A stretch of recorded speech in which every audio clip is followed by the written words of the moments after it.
네, 부동산 중개석입니다. 이어서 박미순 전문위원이 분석해 주실 두 번째 지역입니다. 바로 영등포구 당산동인데요. 이 지역은 수요와 호재 그리고 교통까지 강세를 보이고 있는 지역입니다. 먼저 당산동은 교통 환경이 좋아서 주요 업무지구와의 접근성이 좋기 때문에 직장인들에게 주거 수요가 아주 풍부한 지역입니다. 따라서 높은 임대가를 형성하고 있는 지역 중에 하나인데요. 여기에 원도심 개발의 중심지로 앞으로 더 높은 가치가 업그레이드 될 곳입니다. 이 당산동의 모습 지금 바로 만나보시죠. 네, 지금 화면을 통해서 영등포구 당산동의 모습 만나보고 오셨는데 화면을 보셔도 아시겠지만 아직까지는 노후된 곳들이 굉장히 많이 남아 있습니다. 근데 향후에는 이 모든 곳들이 지금 개발이 될 걸로 추진이 되고 있거나 아니면 개발 계획을 가지고 있는 곳들이 아주 풍부해서 변화가 진짜 많이 기대가 되는 곳이 바로 영등포예요. 게다가 또 임차 수요까지 탄탄한데 왜 이렇게 임차 수요가 탄탄한지 자세한 입지 여건을 저희가 잠시 후에 살펴보도록 하겠고요. 만나볼 매물 좀 자세한 정보 먼저 확인을 해볼게요. 네, 영등포구청역에서 도보 3분 거리에 입주를 했습니다. 영등포구청역은 2호선, 5호선 더블 역세권이죠. 예, 그리고 총 11층 규모로 2개 댕으로 되어 있는 단지형 오피스텔이다라고 할 수가 있고요. 전용 면적이 29.86제곱미터이고요. 투룸 구조로 되어 있습니다. 실투자 금액은 1,500만 원이 필요한 오피스텔이 되겠습니다. 네, 방금 전에 제가 말씀드렸던 임차 수요가 풍부한 이유, 오피스텔을 기다리고 있는 대기 수요가 많을 수밖에 없는 이유가 바로 여러분들도 아시겠지만 워낙에 훌륭한 입지 여건입니다. 영등포에 위치해 있기 때문에 여의도 그리고 도심, 공덕, 또 목동, 마곡까지 직주 근접이 가능하기 때문에 입지를 너무나 뛰어난 입지를 자랑하는 곳이거든요. 자세한 입지 여건 살펴볼게요. 네, 2호선과 5호선 더블 역세권이 영등포구청역에서 도보 3분 입지에 있는데요. 영등포구청역 같은 경우는 영등포 내에서도 사실 교통망이 가장 탄탄한 곳이다라고 할 수가 있죠. 2호선을 이용해서 바로 마포 쪽으로의 직주 근접이 가능하고 또 5호선은 여의도와 세정거장이니까 10분대에 여의도로 출퇴근을 할 수 있는 그런 곳입니다. 그러다 보니 영등포구청역은 행정기관들도 영등포구청이라든가 세무서 이런 것들도 있지만 또 주거지 역시 잘 갖춰진 지역입니다. 그러다 보니까 생활 편의시설도 잘 갖춰져 있어서 대형 마트라든가 또는 이마트, 롯데마트 이런 것들이 잘 형성이 돼 있어서 생활하기에도 편리하면서 일자리 접근성도 좋은 지역이다라고 할 수가 있습니다. 특히 이제 본 물건지가 접해 있는 영등포구청역 같은 경우에는 이러한 일자리 접근성 때문에 1인 가구 수요가 상당히 많은 것이고요. 최근에는 영등포의 다양한 개발로 인해서 그 근처에 있던 그 공장지대들이 사라지면서 지식산업센터들이 속속 들어오고 있기 때문에 바로 인접한 그러한 그 일자리도 상당히 늘어나는 입지다라고 할 수가 있습니다. 네. 영등포에 거주를 원하시는 분들 같은 경우에는 지금 살펴본 입지, 뛰어난 입지, 그리고 직주 근접 때문이라면 영등포에 투자를 생각하시는 분들은 바로 대규모 개발 때문이 아닌가 싶습니다. 지역적인 개발뿐만 아니라 교통 호재까지 탄탄하게 고루고루 갖추고 있는 곳이 바로 이 지역이거든요. 개발 호재 자세히 살펴볼까요? 그렇습니다. 영등포 같은 경우에는 사실 혁신적인 변화가 일어나는 곳이다라고 할 수가 있습니다. 60, 70년대 우리나라 산업화의 주역이 바로 이 영등포였죠. 공업지대가, 공장지대가 있던 곳입니다. 광화문과 더불어서 한강의 기적을 이뤘던 곳이지만 이미 60, 70년대에 만들어진 도심이었기 때문에 지금 시대에는 새로운 변화를 요구하고 있다라고 할 수가 있고요.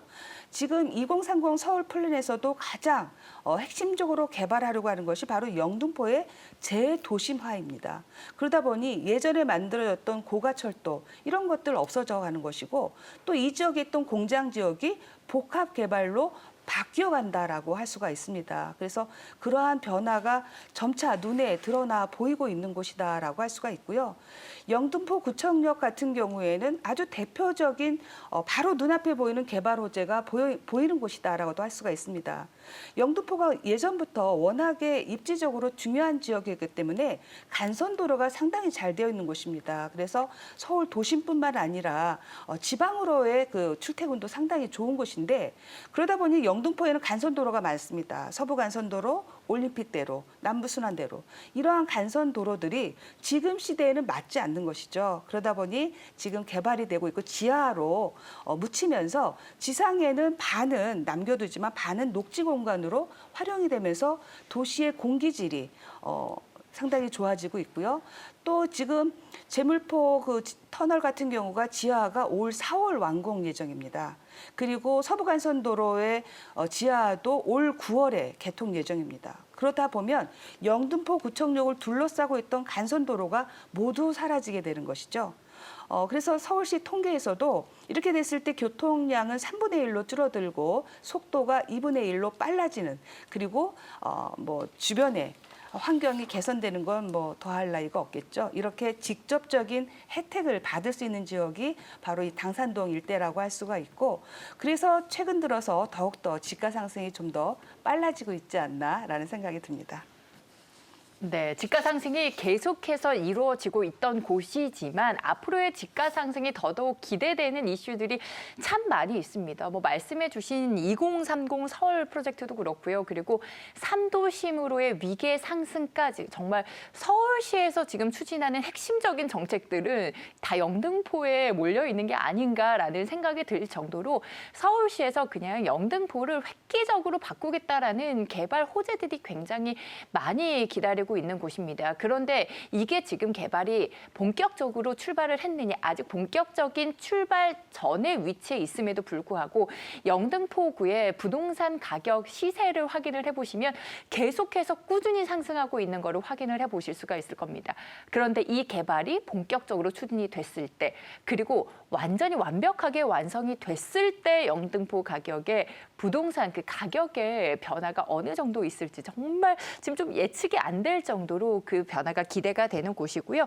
그래서 뭐 영등포 권역에서도 제2 르네상스가 열릴 것이다라는 또 말도 나오고 있는 상황입니다. 뿐만 아니라 여러분 생각을 해보세요. 아현 뉴타운 같은 경우에도 예전에는 좀 쪽방촌 이미지가 굉장히 강했던 곳입니다. 그런데 지금의 아현 뉴타운, 근데 예전의 아현 뉴타운 굉장히 큰 변화가 있었던 만큼 부동산 가격에서도 큰 변화가 있던 곳이거든요. 그런데 변화 전의 아현 뉴타운의 모습이 지금의 영등포랑 조금 닮아 보입니다. 영등포도 지금 아직까지는 좀 노후된 곳들이 많이 있지만 앞으로 개발이 되면서 또 변화가 기대가 되는 그만큼의 좀 중심지로서의 위계 상승이 기대가 되는 곳이거든요. 그런데 아직까지는 계속해서 오르고 있지만 아직까지 다 오른 걸로 예측이 안 되고 있습니다. 아직까지도 저평가라는 이야기가 나오고 있던데 시세가 어느 정도인가요? 네, 주변 시세가 3억 5천에서 3억 5천 5백만 원을 형성하고 있습니다.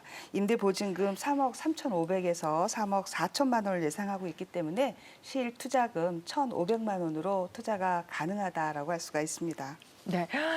소액 투자가 가능한 요즘 젊은 층들 소액 투자 참 많은 관심 가지고 있는데 소액 투자가 가능한 심지어 개발 호재가 풍부한 영등포 마지막으로 오피스텔이잖아요. 투자할 때 주의사항은 어떤 게 있을까요? 네, 그 현장 주변에 역세권이다 보니까 역과의 접근성이라든가 주변 편의시설 확인이 상당히 필요할 것 같고요. 또 본 현장의 그 실사를 한번 확인하시는 게 좋은데 3베이 구조로 되어 있는 투룸 구조에 되어 있습니다. 투룸 구조라고 할 수가 있고요. 특히나 오피스텔 같은 경우 주차 문제가 상당히 심각하죠. 특히 도심 같은 경우에는 더 그렇다라고 할 수가 있는데 기계식 주차를 활용해서 100% 주차가 가능하다는 점 꼼꼼히 좀 살펴보실 필요가 있을 것 같고요. 지금 우리 아나운서님이 말씀하시는 걸 듣다 보니까 사실 영등포는 네. 예전에 공장지대였다가 지금은 서울시에서 표방한 문화의 도시로 바뀌고 있습니다. 맞아요. 그래서 광화문에 있는 뭐 세종문화회관이 제2세종문화회관이 영등포에 생기고 있는 거고요. 네. 지금 뭐 물레동을 중심으로 해서는 문해창작촌이라든가 도심 재생이 활발하게 앞으로 번져나오고 있는 지역이다라고 할 수가 있죠. 앞으로 향후 10년간 가장 도심의 변화가 확실하게 변화될 곳을 두고 꼽아라 한다라면 사실 가장 원도심이었던 영등포와 그리고 새롭게 변화하고 있는 용산 바로 이 두 지역이 아닐까라는 생각이 드네요. 네, 뭐 여러분들 금융의 메카 하면 어디가 떠오르세요? 뭐 월스트리트나 아니면 홍콩을 많이 떠올리실 텐데 그곳의 부동산 가격을 생각을 해보세요. 그런데 지금 이곳은 금융의 메카로 더더욱 뻗어나가고 있고 그리고 교통의 메카로 더더욱 뻗어나가고 있는 곳입니다. 워낙에 많은 호재 그리고 또 입지를 자랑하는 만큼 마지막으로 좀 투자 포인트 정리해 주시면서 이 모든 걸 좀 아울러 주시면 좋을 것 같아요.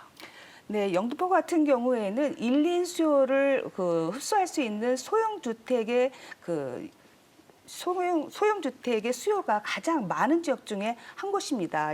영등포 자체에도 일자리가 많이 있겠지만 사실 영등포에서 바로 여의도나 또는 마포 그리고 용산 이러한 지역과 다리를 건너면 바로 이용할 수 있다는 점에서 소형주택 수요를 충분히 좀 감당할 수 있는 지역이기 때문에 사실 우리가 투자를 고민하시는 분들은 밤에 거주하는 인구를 보시는 게 아니라 낮에 어디에서 가장 많은 사람들이 활동하고 있는가를 봐야 되는데 그러한 활동 인구가 가장 많은 곳들이 강남과 여의도와 그리고 용산 주변입니다. 그래서 바로 이렇게 활동 인구, 생산 인구가 많이 움직이고 있는 지역을 중심으로 해서 투자를 좀 한정해서 봐야 되는 시기가 지금 오고 있다라고 봐야 되고요. 네. 모든 것들이 많이 다 같이 오르던 지금 시기가 아니라는 점 좀 유의해 보실 필요가 있을 것 같습니다.